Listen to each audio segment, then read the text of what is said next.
Good afternoon. Today is Thursday, August 2nd, 2018. I'm Joe Paul. I'm going to try to get through this because I have quite a bit I want to talk about today. First of all, the in-service register for the custodial craft in the Orlando PNDC wound up with 39 employees. That's from clerks, carriers, mail handlers, motor vehicle, people out in the VMF.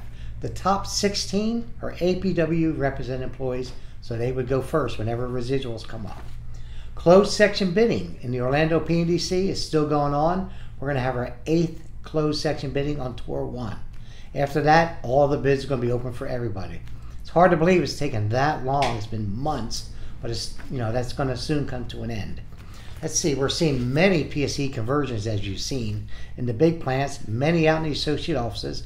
Not so many yet in the Seminole PNDC, but I do have grievances that just came back to certify for arbitration for both the Orlando PNDC and the Seminole PNDC, where I've demonstrated 12.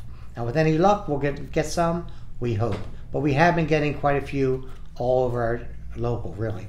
We're looking for PSE conversions and PTF conversions in level 22 and below offices, and we've been pretty successful, and we're working on the MDAT. It's a software program to try to even chart the PTF hours, like maximization. So we're working on those as well. I still have, let's see, many grievances out there for that. I want to talk a little bit about maintenance. The maintenance in the Seminole PNDC has problems, as always, but not as many as the Orlando. Let me tell you what happened. This week, I had Horace Nelson, and I had Ben Love with me. We had to meet with the higher up USPS people within the Orlando PNDC, and we had some problems there. Apparently, they're doing a lot of changes with the custodial jobs out in the stations and branches. So whenever they change locations, like they might have 3 days here and 2 days here, whenever they change that, they're going to have to repost jobs. Unfortunately, they're going to have to repost some jobs, but we're not going to lose those jobs. So that's coming up shortly, probably next week.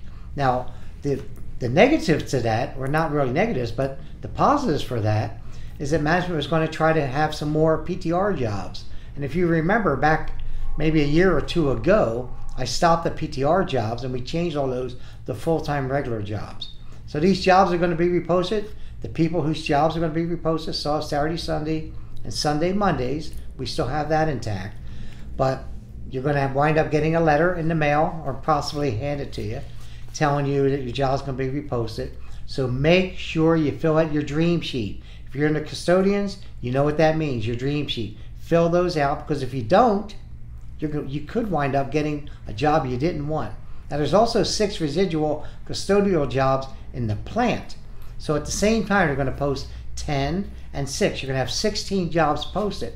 So make sure you look at that. When all the dust settles, and again, I'm going to say, fill out your dream sheets. When the dust settles, there's going to be 6 or 7 residuals, and they're going to go to that in-service register and pick them with APW represented people first by installation seniority. So that's the new thing that's coming up. MVS, our motor vehicle craft, we've had some problems, but not a whole lot right now. We had some conversions, and so we're hoping to get more. But right now, it's a little stagnant. The VMF, as of today, we just had a big settlement. We had to grieve over there because management was working many of the garagemen and other occupational groups within that craft out of scheduled pay. So we're getting a good sign off on that, and your motor vehicle craft director, Gil Vega, is getting that signed off today. Discipline, too much to talk about. We have a lot of removals, 7 and 14-day suspensions, countless letters of warning. Most of them are attendance. And again, like I said last video, if you're not going to come to work, call in. Don't be AWOL. It's a problem for us. Doctor's notes just came up today. I wanted to talk to you a little bit about that.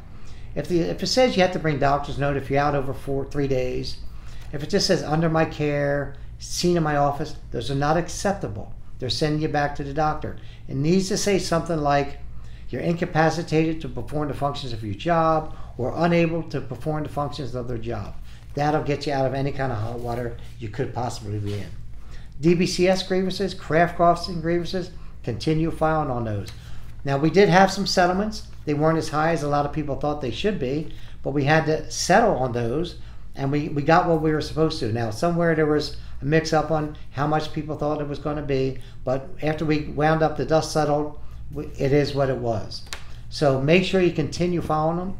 I've actually sent letters to your plant manager to find out who the step 1 designee is. They didn't tell me who it is. I sent twice. Now I've instructed Wanda Roden, your clerk craft director, and your stewards, forget going to step 1. Appeal those straight to step 2. No more hesitation. If they don't want to give us a step 1 designee, we're going straight to step 2. We're tired of sitting around. We're tired of seeing you guys working one person per machine. We know some of you like working one per machine, if that's what you want to do. But the people that don't, we're tired of it. It's a safety issue. We want you people compensated. Our people, you should be compensated appropriately. The seminar, I'm going to read a little bit about that. The 3rd week of September, which we don't know yet, we're going to send out a flyer when we're having that. But I'm bringing somebody in free of charge. We're not sure exactly what night, what evening. It's going to be a couple hours. I'll give you 2 or 3 hour span. It's about 90 minutes. They're going to come in and speak to things. I'm going to read this. You can see me reading about civil service retirement, FERS retirement. It's not even about being retired.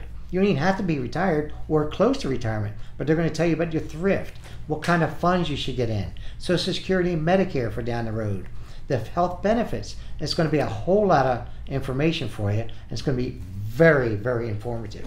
And we've got high recommendations from other large locals around the country. I've already verified all that. So this is going to be a great thing. We're going to have refreshments, food, camaraderie. And we want you to come to our office. This is your office. Remember, we paid this place off. And that's another thing we're going to talk about.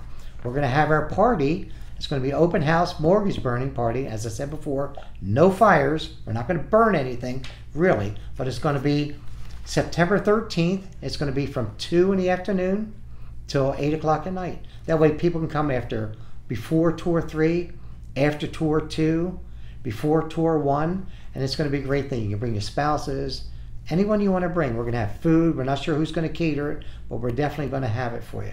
And we're hoping to have some little giveaway trinkets and things like that. Let's see what else we have. That's pretty much about it for today.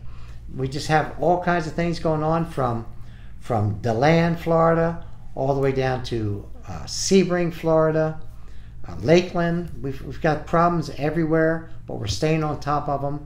And I just want to thank you for being a union member and a proud member of the Central Florida Area Local. Thank you.